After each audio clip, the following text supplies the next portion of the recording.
Welcome to another episode of the Remarkable Leadership Podcast, where we are helping leaders like you grow personally and professionally to lead more effectively and make a bigger positive difference for your team, organization, and the world. But this is a special episode. It's part of a mini series, if you will. So joining me for this mini series is Jennifer Moss. If you're watching, you see her beside us. She is a writer and speaker specializing in transforming workplace culture. But she does that differently than just saying, hey, I know about culture. She uses data. She's written 2 books that have both been featured on this podcast in the past. One, The Burnout Epidemic, in December of 2021, episode 299. And more recently, Why Are We Here? Creating a work culture everyone wants, that came out in last August. It was episode number 501. So, Jennifer, welcome back. Glad to have you. The big idea of this series, if you're just catching up with us on the 4th of the 5 episodes, is that culture, as you know, workplace culture is a big thing, but it changes at the micro level. It doesn't change by pronouncements or policy that get made at executive retreats. Our goal here is to give you one thing that you can do in 20 minutes or less that will improve your culture. And we're going to keep this conversation to 20 minutes or less. So there you have it. Jennifer, welcome back. This has been so much fun, and I can't wait to keep doing these sessions because I love how good we are at keeping to the 20 minutes. It's been amazing, like right down to the line. Well, okay. So I thought you were just going to, I thought you're just like, we're going to pat each other on the back. But yes, I will. I don't know how good we are, but we have been good at the 20-minute thing. That's true. Yes. And I just love that we're able to unpack really, I think, easy to operationalize tools, practices that anyone can do in a very digestible way. And I think when I have these conversations with people, they're like, just give me these practical tips. Everyone wants practical tips. So I do love that you have so many of them.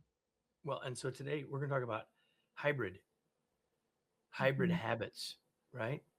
Habits are a thing that I've spent a lot of time thinking about. I've written a good bit about habits over time. I wrote a lot about it in my last book, Flexible Leadership. But the thing about habits is that they can serve us or not, right? Many of them do. Like you likely have a habit to brush your teeth, and that would be a good habit. That one serves you, right? Presuming that you do it in a way that is good for your teeth. But there are some habits that we have that aren't serving us. And it's my observation that in a post-COVID world, we have a lot of work habits that end up looking like culture that aren't necessarily serving us. And specifically around the fact that, like 80%, Jennifer, of organizations have some form of hybrid work. Right. Yeah. Which means people are working 1 day at home a week, 2 days at home a week, or whatever. Like, I mean, I don't know. That's the research I've read. You got any thoughts about just that hybrid thing in general? Yeah, we have so much. I think it's hyperbole or fear or whatever it is. We just have really loud voices talking about these return to office 5 days a week back for everyone. And then people get scared that that's going to be the case for them. But we're seeing a sort of a flattening is what I'm seeing across the board in the research, is that we've decided that we're going to have hybrid, and hybrid is effective. And it was Nick Bloom's work, from Stanford, which incredible research that found that if you want to have the most successful business from a purely capitalist standpoint, hybrid is the way to go. But I do think we've made some decisions from the pandemic that have increased really bad habits, and we haven't reset. So I'm glad you're talking about this today. Nick has also been on the podcast back in the day. Very cool. Really smart guy. So for sure. So here's the thing. I mean, I co-wrote multiple books about all this. Our book, The Long Distance Leader, the first edition came out before COVID, 2018. So we've been talking about working on this remote, hybrid, virtual, something other than everybody looking at each other 5 days a week for a long time. Yes. And I think that the thing that I think we ought to talk about today is that if you're in that group of people and or are leading that group of people who work in the office some days but not every day, Mm. whatever it is, 4 and 1, 3 and 2, 2 and 3, like whatever it is, Yeah. that what I'm continuing to see is that we're treating all those days the same. So Jennifer, have you ever heard anybody say, why do they want me to come into the office? I do exactly the same thing in the office as I did at home. And if So that's really true, often. why are you? It feels so arbitrary for people. And, I write in one of the chapters of Why Are We Here about freedom. And I talk about the psychological barrier to these return to office. And a big part of that is that we have had something given to us. It's been effective. It's worked really well. We've demonstrated we could do, all of our work and maybe even be more productive in these scenarios. So why are you pulling it from me? And that is just our innate response to when we've been given a freedom and then it's taken away. So no wonder people are frustrated and feel like it's unfair. 100%. So, our frame here is something you can do in 20 minutes or less. And so, what I'm going to talk about a little bit today might, in a way, take you more than 20 minutes, but the change only takes 20 minutes or maybe quite a bit less, which is to change the expectation of what people do on the days they're in the office versus the days they're not. I love Like it. the context of the work is different. So let's make the work different. So let's just start here because I know that next week we're going to talk about in our fifth episode we're going to talk about meetings more. But like the first thing is what I'm finding is people are in the office and they're having meetings and they're still doing it on Zoom or on Teams. Like, what are you doing?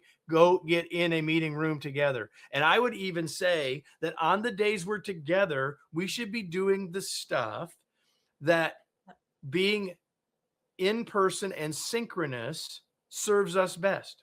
Now, like, listen, I wrote books about long distance before the pandemic, during the pandemic, etc. And so, like, I know that we can have successful meetings at a distance. I know that we can build relationships at a distance, but I also know that everything else being equal, being able to see each other in some of those cases is better. So we should be leaning into that. So the 20-minute or less thing is set different expectations, have a conversation with your team about what work is going to look like on the days we're together versus the days we're not. So we ought to be doing the things when we're together, like having meetings, like relationship building. We talked about that in one of our other episodes, right? That we should be using, like, we should be going to lunch with somebody. We should be having as a leader, we should be trying to have our one-on-ones on the days people are in the office. Now, that doesn't mean you can't have them when they're not. It just means that everything else being equal, why wouldn't you? One Right? of the points that Nicholas Bloom mentioned when we were in our conversation, he was saying it should be that people are there at the same time, not opting in which days they're in. Would you say that is also part of what you would advise is selecting the days that you're going to be in and the days that you're going to be out? I think that everything else being equal, I would agree with that. Right. I mean, it isn't always everything else is equal, but I would Mhm. say generally speaking, yes. So like if the whole team is going to be here on Tuesdays, why wouldn't we have our team meeting on Tuesday? And so all of that sort of makes sense, but there's another side of this, Jennifer, that I think is super important. And that is the days you're at home. So Right. some of you who are listening will remember the working in the pre-pandemic world. Like, Jennifer, do you remember like back in, say, I don't know, the dark ages of 2000 and I don't know, 2019, when maybe you worked from home for a day and you got so much done? And you were so grateful. I mean, even summer Friday afternoons off, even half day Fridays, people would be so pumped. They were considered the greatest place to work, the places that gave you summer Fridays. And now it's like it's not a perk to get this flexibility. It's you're right. I think that's what's really changed for people. Yeah, and I get it. That's all true. And what I'm really saying is remember the day when you were at home and you were working, you didn't have Yes. meetings, you didn't get interrupted, and you got so much more done. One of the big reasons we're saying we need to bring people back is so we can be more productive. No, what we need to do is on the days people are home, let them get the real work done. It's amazing when you have that quiet and you have that perspective, and everyone talks about being at home and working remotely as they're having so many other distractions. But when you actually look at the data, you get a lot more work done. It's just done in different types of chunks. At the office, I think of how many times I've got caught in a conversation, and that's been great. You need that too, but sometimes it has completely derailed my progress in the day. Yeah. I think it's important. I mean, I've heard this a million times. Okay. It's hyperbole, but I've heard this a million times. Like, if I could just get out of meetings so I could get my job done. Well, like, Yeah. meetings are part of our job done well. More on that next week. And there are the kind of work that most of you who are listening to us, Mhm. that you do and your teams do, requires you to have the chance to think, requires you to have the chance to have some uninterrupted time. And so if you can create new habits, so the 20-minute or less thing is create a new habit for your team around what's expected when we're in the office and when we're not. Mhm. If you can do that and people can honestly say my work day is different, not just because I commuted, but my work day is different fundamentally on the days I'm at home and the days I'm in the office to the benefit of both, big win. Yeah, this is how you have healthier relationships when people are remote too, because that's also a big conversation, which we talked about with building community, is this idea, oh, if you're hybrid or remote, then we're not building any sort of morale or connection.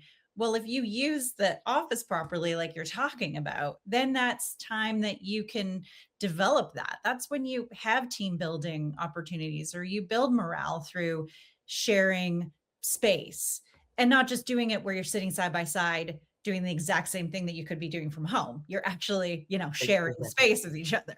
So And that's, I think, is really key to what you're saying. my team is really not hybrid. My team is remote.